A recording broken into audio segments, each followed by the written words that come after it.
नमस्कार बच्चों, आज के इस वीडियो में हम लोग बात करेंगे टीसीएस एनक्यूटी के aptitude PYQs question number 21 to question number 25। 1 से लेके 20 तक हम लोग ऑलरेडी कवर कर चुके हैं लास्ट सेशंस में, तो उनको एक बार आप जरूर चेक कर लेना। प्लेलिस्ट पूरी मैंने रेडी कर दी है और उसी के कंटिन्यूशन में आज शुरू करते हैं question number 21 to question number 25, वो टीसीएस एनक्यूटी क्वेश्चन जो एप्टीट्यूड से रिलेटेड है और प्रीवियस ईयर्स में आ चुके हैं। ठीक है भाई, question number 21 is find the geometric mean of the data 5, 75 and 9। ये टीसीएस एनक्यूटी में आ चुका है। योर ऑप्शंस आर 15, 5, 45 और 3। ठीक है, तो जनरली हमें पता है कि भाई अगर दो टर्म्स हैं, let's say A and B, तो इनका ज्योमेट्रिक मीन क्या होता है? Under root of a b, है ना। ज्योमेट्रिक मीन होता है इन दोनों को मल्टीप्लाई करके अंडर रूट ले लो। लेकिन अगर थ्री टर्म्स हैं, ए बी एंड सी, तीन नंबर है ए बी सी, तो इनके ज्योमेट्रिक मीन के लिए भी सेम प्रोसेस आपको अप्लाई करना है, तीनों को मल्टीप्लाई करके और क्यूब रूट ले लेना है, राइट। तो जो डेटा मुझे गिवन है उसका ज्योमेट्रिक मीन होगा cube root of 5 into 75 into 9, है ना। Let's check it out. That means cube root of 5 और 75 को लिखूंगा मैं 5 की पावर 2 इंटू 3 और 9 को लिखूंगा 3 का स्क्वायर। अब क्यूब रूट में क्या करना है आपको? तीन तीन का पेयर बनाना है और जो नंबर तीन का पेयर बना लेगा वो बाहर आ जाएगा। तो 5 एक बार और 5 दो बार, मतलब 5 एक बार बाहर आ जाएगा। तीन भी एक बार है और तीन दो बार यहाँ पर है, मतलब तीन भी तीन बार है ना। तीन इंटू तीन इंटू तीन, तीन का क्यूब है ना, तो क्यूब रूट कितना आ जाएगा? 3। तो 5 इंटू 3 15, है ना। ज्योमेट्रिक मीन कितना हो जाएगा? 15। Option A is the right answer. Got it? Perfect. Okay, question number 22, ये कुछ ज्योमेट्री का क्वेश्चन है, टीसीएस एनक्यूटी में आ चुका है, circle based. In a circular ground of radius 28 metre, एक सर्कुलर ग्राउंड है जिसका जो रेडियस है वो 28 मीटर है, आर इज इक्वल टू 28। ठीक है, the shaded portion area in the circle represent forest area. ठीक है, थोड़ा सा मैं आपको और क्लैरिटी दे दूं। शेडेड पोर्शन मतलब ये वाला पार्ट जो बता रहे हैं ना, ये जो अंदर का पार्ट है ये शेडेड है, और ये 30 जो लिखा हुआ है वो एंगल है, 30 डिग्री इज द एंगल, है ना। ये जो लिखा हुआ है ना 30, दिस इज एंगल, और ये पूरा शेडेड एरिया है, ये पूरा जो ग्रीन लाइन से कवर हो रहा है ना। चलो, while the remaining part of the circle is available for the construction purpose, बाकी जो बचा हुआ बाहर का पार्ट है वो कंस्ट्रक्शन पर्पस के लिए, तो कंस्ट्रक्शन के लिए कौन सा अवेलेबल है? ये वाला पार्ट, ये कंस्ट्रक्शन के लिए अवेलेबल है, राइट। आगे बढ़ते हैं। Find the area reserve for construction purpose. ठीक है, तो कंस्ट्रक्शन के लिए जो एरिया होगा, कहना इसे कंस्ट्रक्शन का जो एरिया होगा वो area of the circle, area of the circle minus जो शेडेड एरिया है, शेडेड रीजन का एरिया है, उसको मैं माइनस कर दूंगा। समझ आता है ना। कंस्ट्रक्शन पर्पस के लिए जो एरिया होगा वो सर्कल के एरिया में से जो शेडेड एरिया है उसको आप माइनस कर दोगे। ठीक है, चलो आगे बढ़ते हैं। तो कंस्ट्रक्शन के लिए कितना एरिया हमारे पास अवेलेबल है? एरिया ऑफ द सर्कल होता है बेटा pi r square, minus shaded area, मतलब ये जो सेक्टर्स है, दो सेक्टर आपको दिए हैं, 30 डिग्री 30 डिग्री, 30 डिग्री का दो सेक्टर मिला के एक सेक्टर बन गया आपका 60 डिग्री का। तो 60 degree out of 360 degree into pi r square, ये हो जाएगा शेडेड एरिया। मैं रिपीट कर रहा हूँ, शेडेड एरिया यहाँ पर क्या होगा? दो सेक्टर बन रहे हैं, टोटल सर्कल कितने का होता है? 360 डिग्री का, उसमें से आपके दो सेक्टर बन रहे हैं ना, 30 और 30 60 डिग्री के, तो 60/360 मतलब 1/6 पार्ट, ये आपका शेडेड एरिया हो जाएगा, इसको आपको हटाना है। तो constructed area is equal to pi into r का वैल्यू कितना है बेटा? 28 पावर 2 लिख देता हूं मैं, माइनस 1/6 पाई आर का वैल्यू कितना है? 28 पावर 2। अब 28 स्क्वायर इंटू 22/7, ये कॉमन ले लेता हूं, अंदर बचेगा, यहाँ पर बचेगा 1 minus 1/6, so that must be equal to 5/6, है ना। अब इसको कैलकुलेट कर लेते हैं फटाफट से।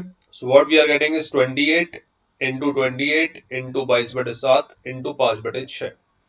चलो भाई फटाफट काट देते हैं, 4 बार ये कट गया। इसको लिख लेता हूं मैं 3 इंटू 2, 2 से ये कट जाएगा 2 बार, और दैट्स इट, इतना ही करता है। तो 5 इंटू 220 और इंटू 28। ठीक है, इसको भी काट देते हैं, 3 इंटू 9 27, और एक बचेगा 0.3 आ जाएगा, 9.3। So what we are getting 220 into 9.3, that must be the answer. 220 into 9.3, 220 को 9 से मल्टीप्लाई करूंगा तो क्या मिलने वाला है मुझे? 1980, और 220 को 0.3 से मल्टीप्लाई करेंगे, मतलब 1/3 कर दूंगा लगभग 220 का, तो 70 और मिल जाएगा। कुल मिला के 2050 के आसपास आपका आंसर आएगा, क्योंकि मैंने अप्रोक्सीमेशन लिया है। This is actually 9.333 and up to infinity. तो 2050 के आसपास आपका ऑप्शन होगा, option D is the right answer. Concept क्या था? कंस्ट्रक्टेड एरिया निकालना है तो सर्कल के एरिया में से शेडेड एरिया को माइनस कर दो। शेडेड एरिया कैसे निकाला? दो सेक्टर बनना है 30 डिग्री के, तो 60 डिग्री का एक सेक्टर हो गया। 360 में से 60 डिग्री मतलब 1/6 पार्ट, है ना? तो टोटल में से 1/6 part of the circle minus कर देंगे, आपको 5/6 पार्ट मिल जाएगा, विच इज 2050 अप्रॉक्स। तो मैं ऑप्शन टिक करूंगा 2053। चलिए भाई, क्वेश्चन नंबर 23 टीसीएस एनक्यूडी का आ चुका है, और ये स्टेटिस्टिक का क्वेश्चन है। Find the difference between arithmetic mean and median of the first 7 consecutive natural number. तो भाई फर्स्ट 7 कॉन्जिक्यूटिव नेचुरल नंबर मैंने यहाँ पर लिख दिए 1 2 3 4 5 6 7। इनका अर्थमेटिक मीन का मतलब सिंपल आप याद रखना, अर्थमेटिक मीन कोई पूछे तो सीधे एवरेज निकाल देना, है ना? तो इनका आपको एवरेज निकालना है, माइनस मीडियन, मीडियन का मतलब मिडिल टर्म होती है, माइनस मीडियन आपको कर देना, वो डिफरेंस आपको बताना है। तो भाई मिडिल टर्म मुझे क्या दिख रही है यहाँ पर, क्योंकि ऑलरेडी इंक्रीज मैटर में लिखा हुआ है, तो मिडिल टर्म क्या दिख रही है 4, तो मीडियन हो जाएगा 4। अब निकालते हैं एवरेज।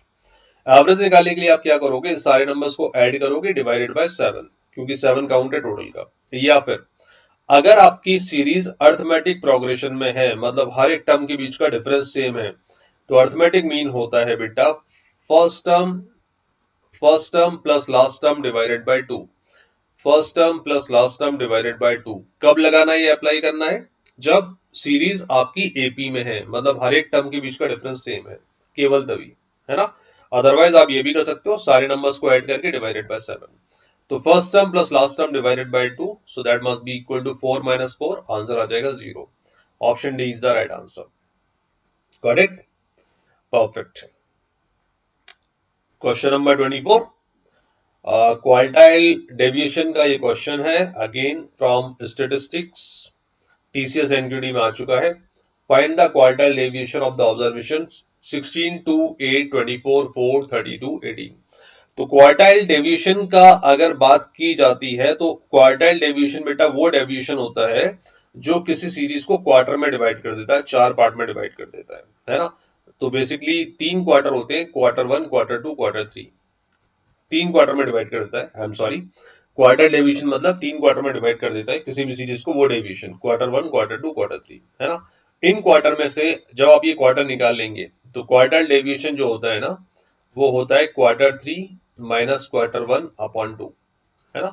3 पार्ट में आपको 3 क्वार्टर में डिवाइड करना है, पहले तो Q1 Q2 Q3, उसके बाद Q3 minus Q1 upon 2, that is called quartile deviation. अब ये Q1 Q2 Q3 कैसे निकलेगा वो बताए। तो सबसे पहले आप जो सीरीज आपको गिवन है उसको इंक्रीजिंग ऑर्डर में जमा लो। तो सबसे पहला नंबर आएगा 2, फिर आ जाएगा 4, उसके बाद 8 लिख देता हूं, फिर आ जाएगा आपका 16, 18 और 24। एम आई राइट? 1 2 3 4 5 6 7, 1 2 3 4 5 6, एक मिसिंग है, 2 हो गया, 4 हो गया, ठीक है, 8 हो गया, 16, 24, 32 बचा हुआ है, 32 और आ जाएगा। तो ये 7 नंबर हो गए। अब बेटा Q1 जो होता है ना, वो total number of terms plus 1 upon 4 होता है, और Q2 इसका डबल हो जाएगा, और Q3 इसका भी डबल हो जाएगा। नंबर ऑफ टर्म्स की बात कर रहा हूं मैं, ये कौन सी टर्म आएगी वो बता रहा हूं। ये जो Q1 Q2 Q3 है वो टर्म्स आएंगी, है ना, नॉट वैल्यूज, टर्म्स। तो नंबर ऑफ टर्म्स कितनी है? 7, n की वैल्यू 7 पुट करी, 7 प्लस 1 अपॉन 4 मतलब 2 आ जाएगा। अगर Q1 आ रहा है सेकेंड टर्म, तो Q2 कौन सा आएगा? फोर्थ टर्म, और Q3 कौन सा आएगा? Six term, right? तो सेकेंड टर्म कौन सा है आपका? 4, और सिक्स टर्म कौन सा है? 1 2 3 4 5 6, ये वाला।